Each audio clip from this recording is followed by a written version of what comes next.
Good morning. The government yesterday approved a plan aimed at making repatriation and economic compensation for victims of sex abuse committed by people connected to the Catholic Church. It also announced the future celebration of a public act of recognition for those affected and their families. The Minister of Justice, Felix Bolaños, said the plan was based on recommendations in a report by the Ombudsman last year. From that report, he said, it was concluded that some 440,000 adults may have suffered sex abuse by people linked to the Church, and that roughly half of those cases were committed by clergy. Bolaños said the compensation will be financed by the Church, but in a statement yesterday, the Bishops' Conference rejected the plan, saying it discriminated against victims outside of church circles. No details of how much or when financial compensation will be paid were released. Neither was a date set for any public act of recognition. Bolaños said the plan aimed to settle a debt with those victims who for decades were forgotten by everybody, and now our democracy aims to repair that, he said, and make it a central part of government policy. A judge yesterday ordered a bank account of a company run by former Barcelona football player Gerard Piqué to be frozen while she investigates suspicions of corruption in the hosting of the Spanish Super Cup in Saudi Arabia.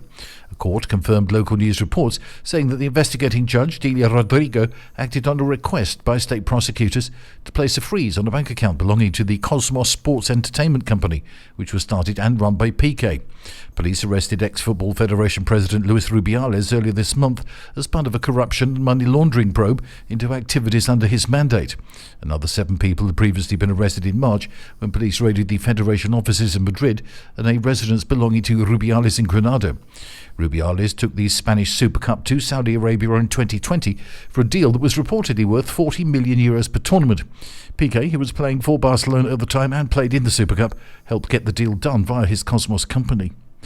And the High Court yesterday reopened an investigation into the use of the Israeli cyber intelligence firm NSO Group's Pegasus software to spy on Prime Minister Pedro Sanchez and other politicians. The investigations will share information with France, where politicians and other figures were also targeted. The probe aims to find out who was behind the snooping. No one has yet been accused.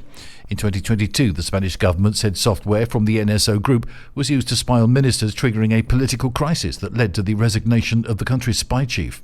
The High Court started to investigate the matter, but shelved the case last year, saying Israeli authorities did not cooperate. But Judge José Luis Calama decided to reopen the probe after France sent him details of its own investigation into the use of Pegasus software to spy on phones belonging to reporters, lawyers and public figures, as well as members of the French government and politicians back in 2021. French President Emmanuel Macron changed his mobile phone and phone number in light of the Pegasus spyware case. Now, it's the latest from TRE. I'm Bob James.